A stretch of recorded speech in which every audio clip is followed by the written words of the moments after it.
Hi everybody, Penny here. Welcome to my kitchen. So today we are doing boiled raisin cake, which is very common in Newfoundland, but I suspect it came over from England many moons ago.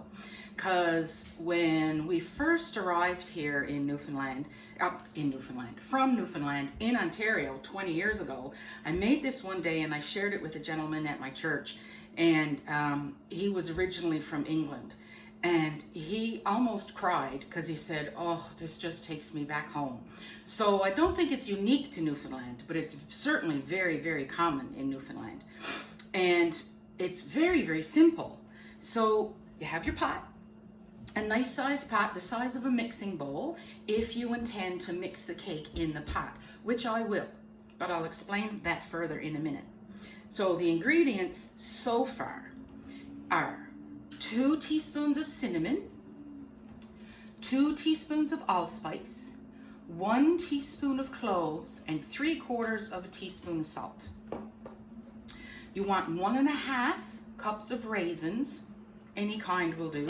I normally buy whatever's available, whatever's on sale. You put that right in your pot. With your pot, you add 1 firmly packed 1 cup of brown sugar. This is a lighter brown sugar, but whatever brown sugar you have in the house works great. And what I mean by firmly packed is when you take out a scoop, like a 1 cup scoop of regular sugar, you kind of give it a shake and it levels off. Well, with brown sugar, you can have it loosely packed, which means you do the same thing, you just shake it a little bit like you would white sugar, or lightly packed, which means you just gently kind of tap it in there until it's a full cup. But firmly packed means you take that cup and you press it down with the palm of your hand and keep filling it until it's a firmly packed 1 full cup. And that's what we want here. Then we have 1 cup of regular white sugar. Then we're going to throw in our spices. There we go. Now at this point, you're going to stir it a little bit to distribute the spices, because you don't want to have like a clump of cloves or a clump of cinnamon. You want that all in there nice and distributed. There we go. Break up our bit of brown sugar there. Then we're going to put in 2 cups of water. Now I didn't, but if you want to speed this process along, you could boil the water first, and that'll make this come to a boil even quicker. Then we have 1 cup of butter. Now this is cold right out of the fridge, but it could be room temperature, totally up to you. And because it's cold, I cut it in, smaller cubes so that it would be easier to melt. So we now have all of that in our pot, and we are going to bring that to a boil. Once it comes to a boil, you don't want to continue boiling it. You want to turn it off, take it off the heat, and let it cool till it's warm. It doesn't have to be cold, it doesn't have to be room temperature, but it cannot be hot. The reason it cannot be hot is because the only leavening agent makes it rise, is baking powder. And baking powder reacts with heat. So if you have it too hot when you're mixing it up, the baking powder will start to react and will start to foam. And you don't want that to happen. So it can be warm, but it just can't be hot when you go to mix in your flour and your baking powder. And that's the only other 2 ingredients. It's 3¼ cups of ordinary, everyday, all-purpose white flour and 2 teaspoons of baking powder. That's it. So it's really easy. Now I'm going to be leaving this in the pot and letting it cool to warmish, room temperature-ish, before I mix in the other ingredients once it comes to a bubble. And that's going to take well over an hour, easy. But if you don't want to wait that long, then you can transfer it to a large mixing bowl and put it in the fridge. Don't put your pot in the fridge, but put it in a large mixing bowl that later on you'll be able to add those 3¼ cups of flour, and put it in the fridge for, 20 minutes, half an hour, and then you'll be able to mix it together and put it in the oven. So I'm going to let this come to a boil. I'm going to turn it off, and then I'm gonna let it cool. And then we'll be back. Hi everybody, okay, back again. So our raisin mixture, sauce, whatever you want to call it, is significantly cooled off. Like I can touch the pan, it's warm, but it's certainly not hot. And we're going to add our 3 1/4 cups of flour and 2 teaspoons of baking powder. So I have a bit of a big whisk, so I'm just going to mix that baking powder into the flour to make sure it's consistently combined. There we go. That should be good. Now, I am going to use a whisk, but at some point I'm going to have to revert back to a spoon. So I'm just going to, excuse me one second, get a plate. Don't want to mess up my countertop there.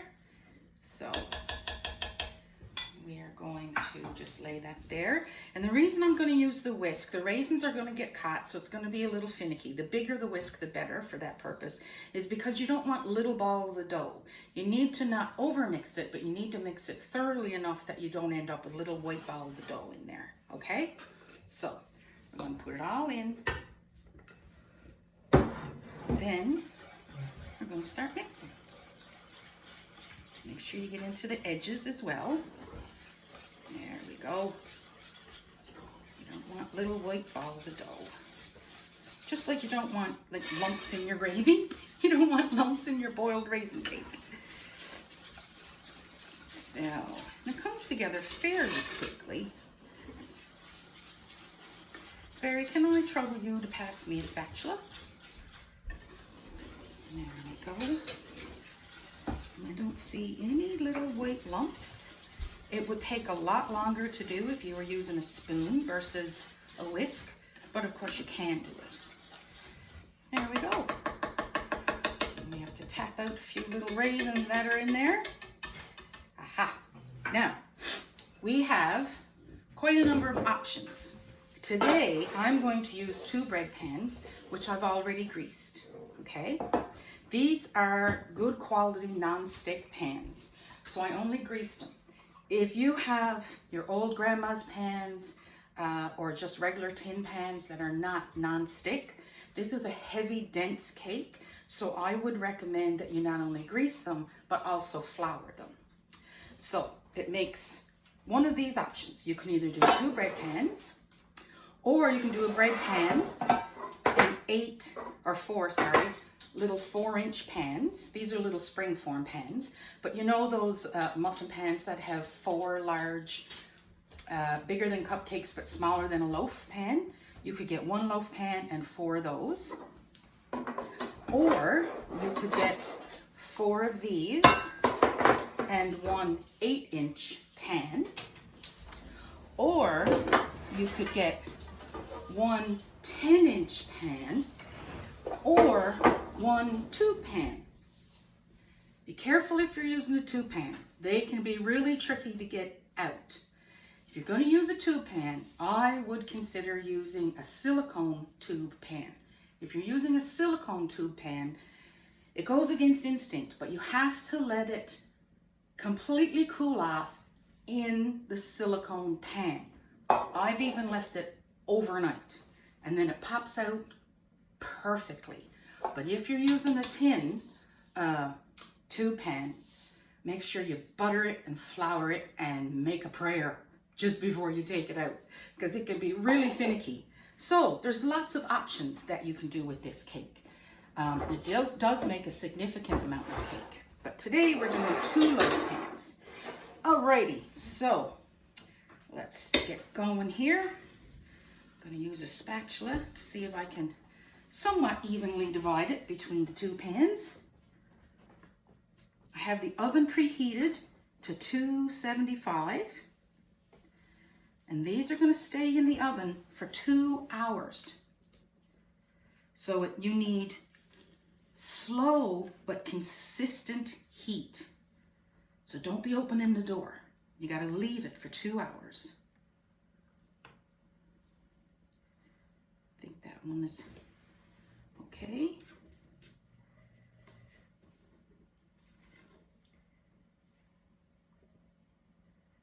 They look about even there. They don't have to be 100% even, but do the best you can. And of course, if you're using one pan, you don't have to worry about that. Okay, so these are gonna go in the oven, 275 preheated.